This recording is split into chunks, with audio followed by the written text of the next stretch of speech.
Last month, a single heat wave killed around 1,000 people in France in just 3 days. 85% of them were over 65. Right now, as you are watching this, the National Weather Service has close to 200 million Americans sitting under a heat alert. And this is the part almost nobody says out loud. Most people who die in a heat wave die at home, in a chair. Some of them with a fan running 3 feet away, doing exactly what they had done every summer of their lives. Because somewhere after 60, your body quietly loses a big part of its ability to cool itself. And no one sits you down to warn you it is happening. And when that system fails, it can happen instantly. Not over days. In hours. My name is Dr. David Mercer. In 28 years of practice, many of the patients I have cared for were sure heat was an outdoor problem, something that happens to roofers and young athletes. A retired woman sitting in her own living room never pictured it happening to her, and that belief is exactly what makes it so dangerous. There are 5 mistakes that turn ordinary hot weather into an emergency, sometimes an instantly fatal one. A couple of them are things you may be doing right now, convinced they are keeping you cool. Before you click away, sure you already know this one, stay with me, because getting just one of these wrong is what sends people to the emergency room. By the end, you will know all 5, which ones apply to you, and exactly what to do instead. Before I go one step further, one quick thing, because it is why I make these videos at all. Staying safe in the heat is one small piece of a much bigger picture, the handful of everyday habits that quietly decide whether you are still strong and independent at 80 or slowing down and struggling at 65. I took everything I tell my own patients about living well in these years, and I put it into one simple plan. It has already helped thousands of people live their best life after 60. If you want it, the link is right there on your screen. So let me start with the thing that ties all 5 of these mistakes together, because once you understand it, every one of them makes sense. Your body has a built-in cooling system. When you get too warm, 2 things happen. Your heart pumps more blood to the surface of your skin, where it can shed heat into the air, and you sweat. As that sweat evaporates, it carries the heat away. That system is remarkable, and for most of your life, it works so well you never even think about it. Here is what changes. Somewhere after 60, that system starts running weaker on 3 separate fronts. You sweat less and later than you used to, so you lose one of your main ways to dump heat. Your sense of temperature and thirst both dull, so your body stops sounding the alarm as loudly. And an older heart has a harder time pumping all that extra blood to the skin, especially if it is already working against high blood pressure or heart disease. None of this means you are frail. It happens to strong, active, healthy people. It is just biology, and almost no one tells you about it. One more thing decides how dangerous a hot day really is, and the plain temperature on the forecast actually hides it from you. It is humidity. Your main cooling tool is sweat evaporating off your skin and carrying heat away with it. But when the air is already thick with moisture, that sweat has nowhere to go. It just drips off you and does almost nothing to cool you down. That is why 90 degrees in a dry desert and 90 degrees in a humid climate are 2 completely different days for your body. It is the reason forecasters talk about the heat index, which is the temperature it actually feels like once you fold in the humidity. When you are deciding how careful to be, that heat index number is the one to go by. Check the forecast the night before a hot spell. If your phone can send you local heat alerts, turn them on so a dangerous day never catches you off guard. So every mistake I am about to give you comes down to one question. Is this helping your body get rid of heat, or is it quietly sabotaging a cooling system that is already running on a thinner margin than it used to? Keep that question in your head and let us go. The first mistake is trusting a fan to keep you safe. I know how that sounds because a fan feels like the obvious answer. It is what we all grew up with. The air moves, your skin feels cooler, and you assume you are protected. And in mild heat, you are. A fan helps your sweat evaporate, and that cools you down. But there is a temperature where a fan stops helping and actually starts hurting you. And this is the part that catches people. The Centers for Disease Control is direct about it. When the air in the room climbs into the mid to high 90s, an electric fan will not prevent heat-related illness. Above roughly 95 degrees, the air itself is hotter than your skin. So instead of carrying heat away from you, the fan is now blowing hot air across your body, and that can actually push your core temperature up. And because that moving air feels like a breeze, It fools you. You feel a little cooler right up until the moment you are in trouble. So you sit there, comfortable, while your body is quietly and quickly overheating. This is exactly why so many people are found in a warm room with the fan still running. They did the thing that had always worked. They just did not know it stops working at a certain temperature, and nobody had told them that number. So here is what to do instead. In genuinely dangerous heat, a fan alone is not enough, and you cannot rely on it as your only defense. The single strongest thing that protects you is air conditioning, and the CDC is clear that even a few hours a day in air conditioning meaningfully lowers your risk. If you have it, use it, and stop worrying about the electric bill on the worst days, because this is your health. If you do not have air conditioning at home, this is the day you go somewhere that does. A cooling center, a library, a shopping mall, a friend's house. A few hours in real cool air resets your body fast. And if you are using a fan, make it work harder for you by wetting your skin.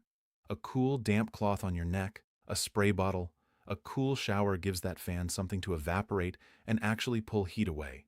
A fan moving air over dry skin in a hot room is doing almost nothing for you. Do not underestimate a cool shower or bath. It is one of the fastest ways to bring your core temperature down when a room has gotten too warm, quicker than a fan and quicker than a cold drink. Loose, light, pale-colored clothing helps too, because it lets what sweat you do make actually evaporate. On the hottest days, a cool shower in the morning and again in the evening with a damp cloth on the back of your neck in between will do more for you than any fan in the house. The second mistake is the one I most wish more people understood because it is invisible. It is failing to account for the medications you take. This is where being over 60 stacks the deck because this is the age when most people are on at least one daily prescription, and several of the most common ones quietly interfere with the exact cooling system we just talked about. Let me name them because you deserve specifics, not vague warnings. Water pills, the diuretics that millions of people take for blood pressure or swelling, pull fluid out of your body on purpose. That is their job. But in a heat wave, when you are also losing fluid through sweat, they can push you into dehydration faster, and they can blunt your sense of thirst so you do not feel it coming. Beta blockers, another enormous blood pressure category, do two things the CDC specifically warns about in hot weather. They can reduce how much you sweat, and they can lower the heart's ability to pump that extra blood to your skin. Two of your main cooling tools turn down at once, instantly and simultaneously. And a whole class called anticholinergics, which shows up in some bladder medications, certain antidepressants, even some over-the-counter sleep and allergy pills, can directly shut down sweating. None of this means these drugs are bad. They are keeping your blood pressure and your heart where they need to be, and that matters. Which brings me to the most important sentence in this section. Do not ever stop or skip one of these medications because it is hot out. That can be far more dangerous than the heat itself. What you do instead is plan around them. If you take any of these, you are simply at higher risk on a hot day, and you need to be more aggressive about staying cool and staying hydrated than the person next to you who takes nothing. This summer, before the next hot spell, call your doctor's office or ask your pharmacist one simple question. Which of my medications affect how I handle heat? And is there anything I should adjust on the hottest days? That is a 5-minute conversation that most people never have, and it is one of the highest value things you can do. Some doctors will fine-tune the timing of a dose in extreme heat, but that decision belongs to them, with your history in front of them, never to you alone in your kitchen. Let me pause for one quick favor because this is a natural spot for it.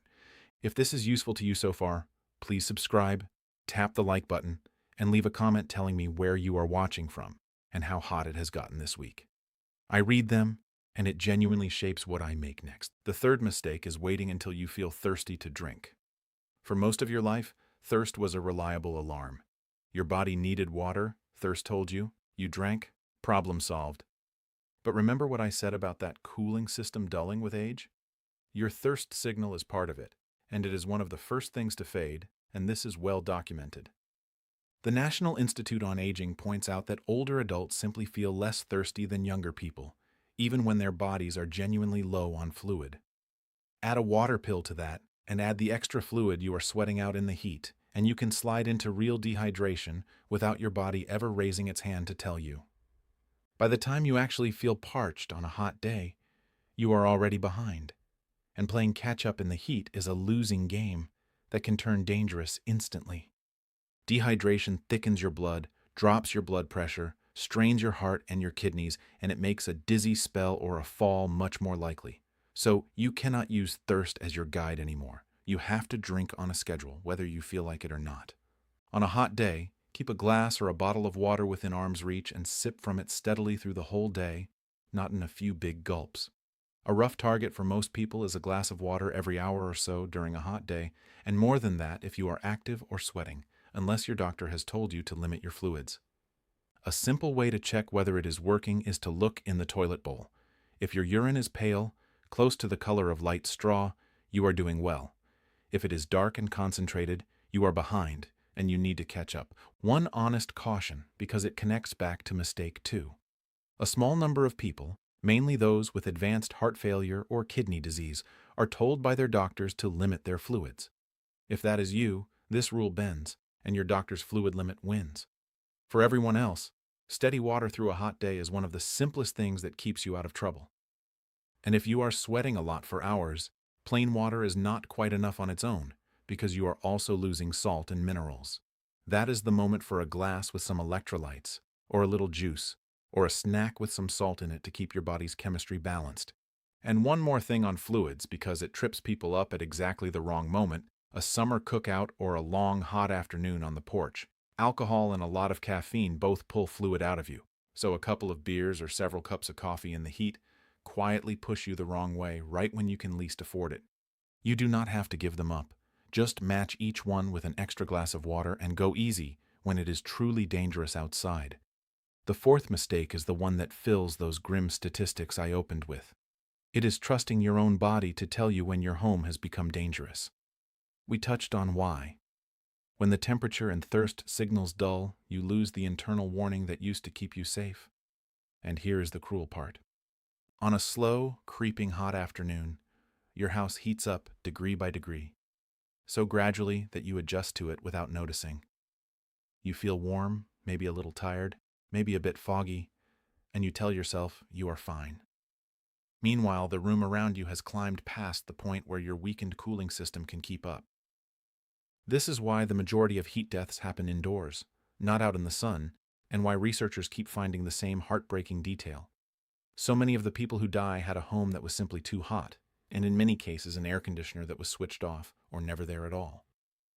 More than 80% of Americans who die from heat are over the age of 60. This mistake is the reason. Let me tell you about a man I will call Frank.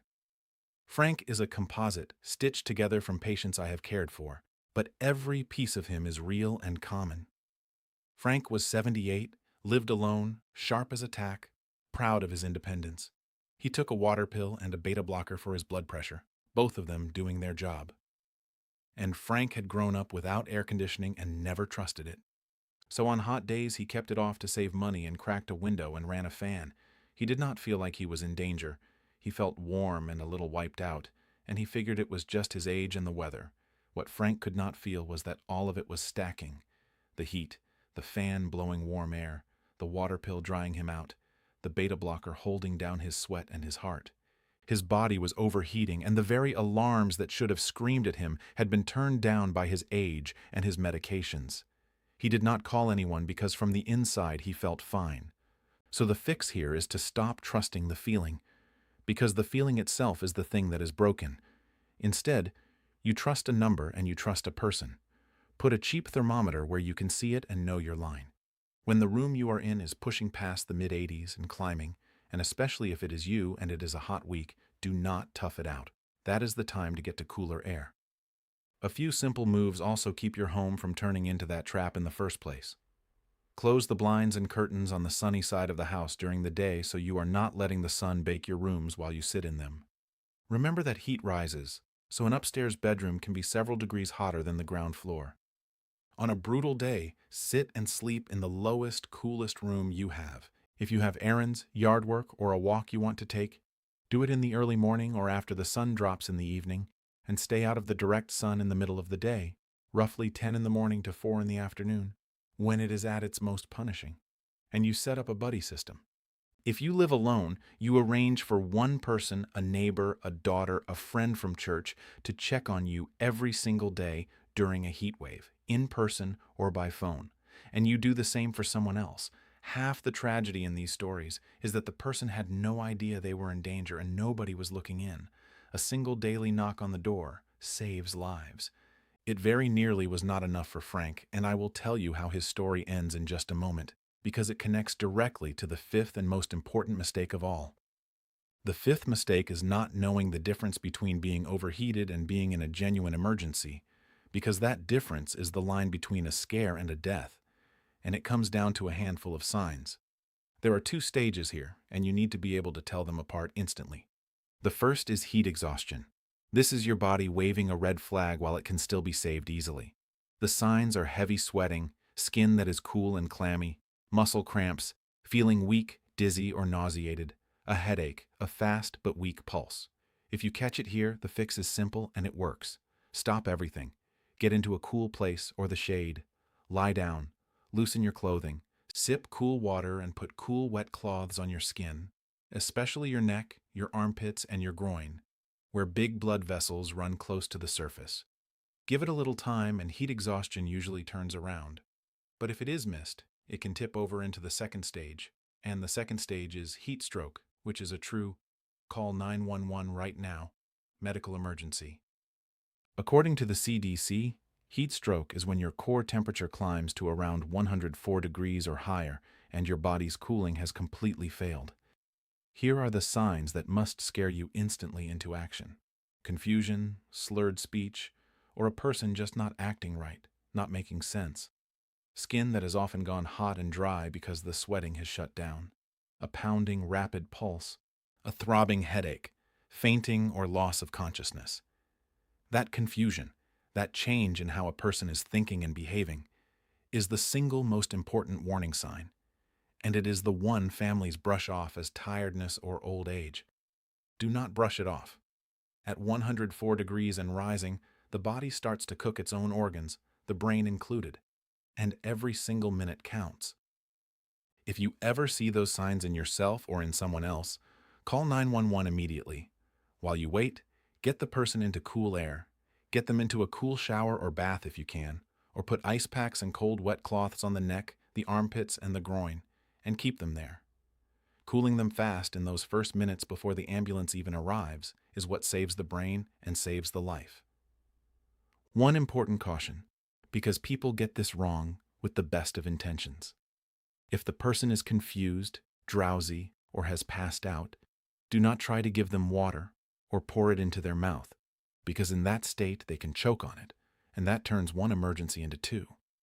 Keep cooling them from the outside with cold cloths and ice at the neck, the armpits, and the groin, and let the paramedics handle any fluids once they arrive. And this is where Frank's story turns. Frank got lucky, and the luck had a name. His neighbor, a woman 2 doors down, had made a habit that hot week of walking over each evening to say hello. That evening, Frank did not answer the door the way he usually did, and when she found him, he was slumped in his chair, awake but confused, mumbling, not making sense, his skin hot and dry to the touch. She knew enough to know that confusion in a heat wave is not tiredness. She called 911, got cold, wet towels onto his neck and under his arms while she waited, and the paramedics cooled him on the way in. Frank spent 2 days in the hospital with heat stroke, and he walked out. The doctor told his family plainly that another hour alone in that chair, and they would very likely have lost him. Instantly and completely. Frank is fine today. He runs the air conditioning on the hot days without a word about the bill, and his neighbor still stops by. He lived because one person knew one sign. That is the whole reason I made this video. So let me put the 5 together simply so you can act on them today. 1. Do not trust a fan alone in serious heat. Above the mid-90s, it can make things worse, so get into air conditioning for at least a few hours and wet your skin if you are using a fan. 2. Know your medications. Water pills, beta blockers, and some bladder, sleep, and allergy pills all make heat more dangerous. Ask your doctor or pharmacist what to do on the hottest days and never stop a medication on your own. 3. Do not wait until you are thirsty. Drink on a schedule and check that your urine stays pale. 4. Do not trust the feeling that you are fine. Trust a thermometer and set up someone to check on you every day during a heat wave and check on someone else. 5. Learn the signs of heat stroke: confusion, hot dry skin, a pounding pulse, fainting. If you see them, call 911 instantly and start cooling the person immediately, because minutes decide everything. None of these cost much. None are complicated. Every single one is a lever you hold in your own hand, and any one of them can be the thing that gets you, or someone you love, safely to the far side of this summer. If this helped you, do me one favor that costs nothing. Subscribe, give it a like so it reaches more people who need it, and send it to one person over 60 that you love, because this is the kind of thing that actually saves a life. Take care of yourself in this heat, look in on the people around you, and I will see you in the next one.